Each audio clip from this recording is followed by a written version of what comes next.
The NBA world has been turned upside down over the past 24 hours with speculation about a potential LeBron James trade going down, as rumors have been escalating like crazy. So we're going to break down where these reports, rumors have stemmed from, what LeBron James' agent has spoken out regarding a potential LeBron James trade as he's sort of trying to do damage control with everything that's sort of going on, and whether or not it makes sense for the LA Lakers to make this deal, to make a package that involves LeBron James to start a retool, a rebuild, or whatever the heck could potentially go on for LA. So lots of stuff to dive into, but before we do that, folks, again, we are very close to 2,000 subscribers, and we're trying to hit it before this year's trade deadline. So if you want to stay up to date with everything regarding the LA Lakers, make sure you guys hit that subscribe button. But let's dive into where all these rumors, reports are coming from, because it's kind of crazy, the stuff that's been coming out. Basically, what really triggered all this sort of news is this guy, David Pingalore, who dropped this tweet that says, hearing from NBA peeps that King James is at the top of the Lakers list to trade the 39-year-old. Pelinka is looking for the right team to dance with and is close to a suitor for LeBron James and AD both being out in last night's game against the Boston Celtics. So given the injuries and given all that type of stuff, some eyes were turned about, hey, is there some connection, some puzzle pieces to put together? But again, who the heck is David Pingalore? It's not like you're getting a Woj bomb coming out saying that LA is going to get traded. Obviously, the big reporters would really want to jump on these things, given the biggest name in the NBA could potentially be on the move. So why are people taking this somewhat seriously? Why is this actually sparking some discussion across LA Lakers, Reddit, Twitter, blogsters, all that type of stuff? Well, David Pingalore, even though he doesn't have a big reputation across, as an NBA reporter, things along those lines, he's hit some stuff. He's hit some news in the past regarding LeBron James. Basically, we can go back through the track record. You can look at the date,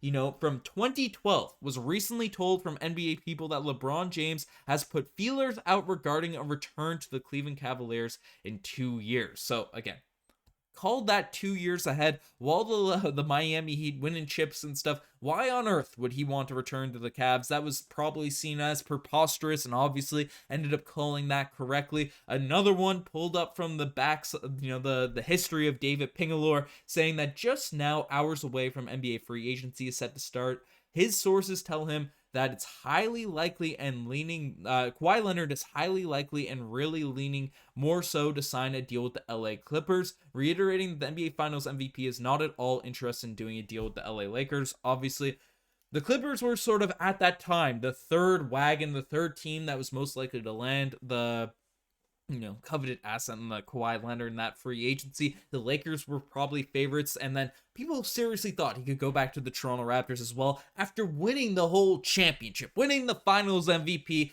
There was a lot of sort of speculation and talk and expectations that Kawhi Leonard was going to return to the Toronto Raptors that summer or go to the LA Lakers if he was going to LA to join LeBron and AD, but he did neither of those and ended up going to the LA Clippers. So that's his sort of in-sources there. And then on top of it all, regarding LeBron James, again, the Lakers are doing LeBron James a favor and he will pay them back. So basically this is regarding, those LA trades that happened with Isaiah Thomas and all that stuff at the trade deadline prior to LeBron James joining the LA Lakers during that sort of 2018 season, I believe it was. And basically this trade was the Lakers doing LeBron a favor that will pay them back, making the Lakers his next team. Front office people across the league believe that was sort of to be the case. Put that scenario as a strong possibility. I will scratch your back if you scratch mine, according to all these reports coming from Pingalore. So these are, again, not minor reports. He's not breaking all the latest stuff, but from the biggest names in the NBA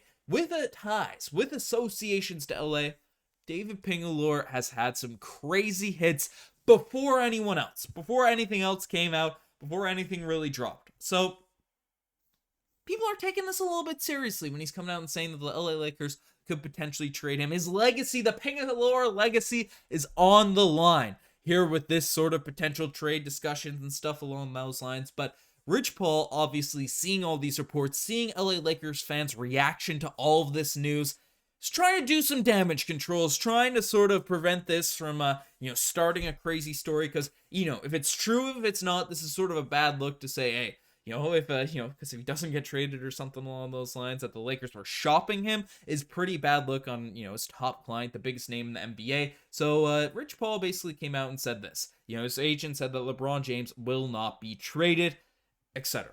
Putting an end to the trade chatter, just coming out directly denying that this is the case. Well, again, Rich Paul obviously has tremendous ties with the LA Lakers, has major influence across the NBA. So if he doesn't want LeBron traded, if LeBron doesn't want to be traded, but then, it would be a really bad look for LA to sort of make a move happen. So again, am very skeptical, regardless of if Rich Paul came out and said this or not, that the Lakers would actually trade LeBron James, even if it made sense. But this is sort of really dampening the actual possibility of these types of things happening. But again, putting out feelers and all these types of things. We've heard speculation LeBron might leave to go play with Bronny, depending on where he gets drafted and stuff. I think I'd be shocked if a deal actually went down ahead of this year's trade deadline. But for the future, for, this off season, and if LeBron James makes it clear he wants to leave free agency to join wherever Bronny's going, I mean, maybe it would make sense to potentially get a deal done. Again, probably not, because you're not getting serious value back. Again, two teams that have been thrown on the radar, obviously the Miami Heat, one of LeBron's previous teams, who, again, you're not getting Bam, you're not getting Jimmy, LeBron James trade now, and him being 39 years old, but probably could get Tyler Hero from the Miami Heat. Again, a bucket getter, 20 plus point per game score, has dealt with some injuries, but we saw him in the finals a couple years ago, really played well against the Miami Heat. Could be a nice complementary piece to Anthony Davis, but again, defensively, how would he fit on this sort of system and this sort of team? Hero wouldn't be a horrible sort of asset I would mind getting back in a LeBron James trade if a deal were to happen. And then obviously the Cleveland Cavaliers as well, who have dealt with crazy amount of injuries this off season, or this current season, not the off season, and plugging in LeBron James around a Donovan Mitchell, around a Darius Garland, around a Jared Allen, around, an Evan Mobley would be huge for that Cleveland Cavaliers team. They'd probably be favorites in terms of what the Lakers would get back. I'd imagine it would be a draft pick oriented sort of trade deal. And then maybe in order to make the money work, Strus is making a lot of money, going after former Heat players. Maybe get someone with potential in an Isaac Okoro. I'd be shocked if they throw it. Maybe Allen you could probably get if they moved Evan Mobley to the center position and then run a sort of Mobley, LeBron James, Donovan Mitchell, Darius Garland, and then whoever the heck you want to Strus out there at the sort of wing spots, maybe Karis LeVert. So again, you're probably not getting a crazy package back if you're trading away LeBron James, but if you want to maximize the value for him and you look at the season as sort of a wash, then maybe that's the case. But personally, I'm of the belief, and got a video coming out later today regarding Woj's latest updates and news regarding the Lakers' plan to keep their draft picks and potentially make a big swing this summer in during the offseason. More players are available and stuff like that in order to have a major shakeup in terms of a big trade. So I don't know. Let me know what you guys think the Lakers should do with LeBron James. Do you think a deal could actually happen ahead of this year's trade deadline? I'm skeptical, but definitely some things to keep your eyes open about because, what is it? David Pingalore. He hasn't missed. At least from the images that have been going around. But let me know what you guys think. I'm signing out. Cheers.